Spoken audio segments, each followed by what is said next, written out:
1998ஆம் ஆண்டு 58 பேரை பலி கொண்ட கோவை குண்டுவெடிப்பு வழக்கில் முதல் குற்றவாளியான தடை செய்யப்பட்ட அல் உமா பயங்கரவாத இயக்கத்தின் நிறுவன தலைவர் பாட்ஷா நேற்று காலமானார். அவரது மறைவு தொடர்பாக விசிக துணை பொதுச் செயலாளர் வன்னியரசு தான் சார்ந்த முஸ்லிம் மக்களின் உரிமைகளுக்காகவும் பாதுகாப்புக்காகவும் உண்மையாக களமாடிய பெருந்தகையவர். அவருக்கு விசிகவின் வீர வணக்கம் தெரிவித்துக் கொள்கிறோம் என்று கூறியுள்ளார். விடுதலை சிறுத்தைகள் கட்சியை தொடர்ந்து நாம் தமிழர் கட்சியும் கண்ணீர் வணக்கத்துடன் இரங்கல் தெரிவித்துள்ளது. நாம் தமிழர் கட்சியின் தலைமை ஒருங்கிணைப்பாளர் சீமான் வெளியிட்ட இரங்கல் செய்தி, கால் நூற்றாண்டுகளுக்கு மேலாக சிறை கொட்டடியில் வாடிய சிறைவாசி அப்பா பாட்ஷா அவர்களது மரண செய்தி அறிந்து பெரும் அதிர்ச்சியும் ஆழ்ந்த மனதுயரும் அடைந்தேன். இஸ்லாமிய சிறைவாசிகளின் விடுதலையை விரைவாக சாத்தியப்படுத்த தொடர்ந்து உழைப்பதே அப்பா பாட்ஷா அவர்களுக்கு நாம் செலுத்தும் இறுதி மரியாதையாக இருக்கும். இவ்வாறு சீமான் தெரிவித்துள்ளார். இந்நிலையில் கோவை குண்டுவெடிப்பு வழக்கின் முதன்மை குற்றவாளியான தடை செய்யப்பட்ட அல் உம்மா இயக்கத்தின் தலைவர் பாட்ஷா மறைவையொட்டி அவரை கதாநாயகன் போல சில அரசியல் கட்சிகள் சித்தரிப்பதற்கு தமிழ்நாடு பாஜக கடும் கண்டனம் தெரிவித்துள்ளது. மேலும் கொலை குற்றவாளிகளை பயங்கரவாத செயல்களில் ஈடுபட்டோரை ஹீரோக்களாக சித்தரிப்பது குண்டுவெடிப்பு நிகழ்த்தியதை விட படுபாதக செயல் என்றும் தமிழ்நாடு பாஜக துணைத் தலைவர் நாராயணன் திருப்பதி தெரிவித்துள்ளார். இது குறித்து அவர் தமது சமூக வலைதள பக்கத்தில் தடை செய்யப்பட்ட பயங்கரவாத இயக்கமான அல் உமா இயக்க நிறுவனரும் 60க்கும் மேற்பட்டோர் படுகொலை செய்யப்பட்ட கோவை குண்டுவெடிப்பிற்கு காரணமான அவ்வழக்கில் ஆயுள் தண்டனை பெற்ற குற்றவாளி சிறை தண்டனை அனுபவித்துக் கொண்டிருக்கிற பாட்ஷா நேற்று உயிரிழந்த நிலையில் சில அரசியல் கட்சிகளை சார்ந்தவர்கள் அந்த நபரை ஏதோ கதாநாயகன் போல் போற்றுவதும் போராளி என்று குறிப்பிட்டு புலம் காங்கிதம் அடைவதும் வன்மையாக கண்டிக்கத்தக்கது.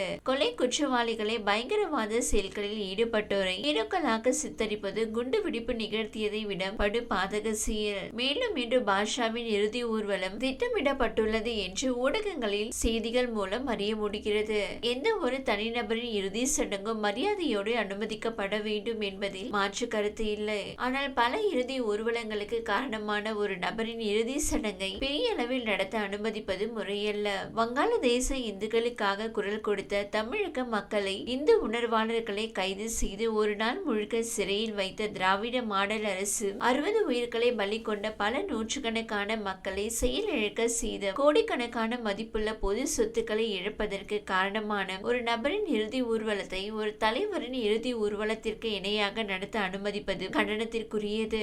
பாட்ஷாவின் இறுதி சடங்கு சாதாரண மனிதர்களின் சடங்கு போன்று நடைபெற வேண்டுமே அன்றி ஏதோ ஒரு தியாகியின் இறுதி ஊர்வலத்தை போன்று நடைபெற அனுமதித்தால் அது தவறான முன்னுதாரணங்களை ஏற்படுத்தி விடுவதோடு சட்டம் ஒழுங்கு பிரச்சனைகளையும் உருவாக்கும். மேலும் ஒரு மதவெறியனின் பயங்கரவாத செயல்களை செய்த நபரை தியாகியாக்க முயற்சிப்பது வருங்கால தலைமுறைக்கு தவறான செய்தியை கொண்டு போய் சேர்க்கும். அமைதி பூங்காவாக இருந்த தமிழகத்தில் குண்டு கலாச்சாரத்தை உருவாக்கியதும் அல் உமா இயக்கம்தான். அதன் முன்னோடிகளில் ஒருவரான பாட்ஷா தான். இன்றும் அல் உமாவை தோற்றுவித்த தீவிரமாக செயல்பட்ட பலர் தீவிர அரசியலிலும் மத அமைப்புகளிலும் உள்ளனர் என்பதை தமிழக அரசும் காவல்துறையும் மறந்துவிடக் கூடாது. மீண்டும் சொல்கிறேன், பல உயிர்களை பறித்த கோவை குண்டுவெடிப்புக்கு காரணமான நபராக இருந்தாலும் ஒரு மனிதனின் இறுதி சடங்கு இறந்த நபரின் மத வழக்கப்படி உரிய மரியாதையோடு அமைதியாக நடைபெற வேண்டுமே அன்றி ஊர்வலமாக செல்ல அனுமதிக்க கூடாது. அப்படி நடைபெற்றால் கோவை குண்டுவெடிப்பில் பரிபூர்ணம் 58 உயிர்களை அவமதிக்கும் செயலாகும். பாட்ஷா என்ற நபர் என்றும் வரூரில் வெளியே வந்திருக்கக்கூடிய கொலை குற்றவாளி கைதிதான் என்பதை தமிழக அரசு மறந்துவிடக் கூடாது. இறுதி ஊர்வலத்தை அனுமதிப்பது முறையற்ற செயல். எல்லோருக்குமான முதல்வர் என்று தன்னை சொல்லிக் கொள்கிற திரு மு.க. ஸ்டாலின் அவர்கள் இந்த வரலாற்று தவறை சரித்திர பிழையை செய்ய மாட்டார் என நம்புகிறேன். இவ்வாறு நாராயணன் திருப்பதி தெரிவித்துள்ளார். இந்த வீடியோ உங்களுக்கு பிடித்திருந்தால் லைக் செய்யுங்க. மேலும் இதுபோல் வீடியோ தொடர்ந்து பார்க்க நம்ம ஒரு சேனலை சப்ஸ்கிரைப் மற்றும் ஃபாலோ செய்யுங்க.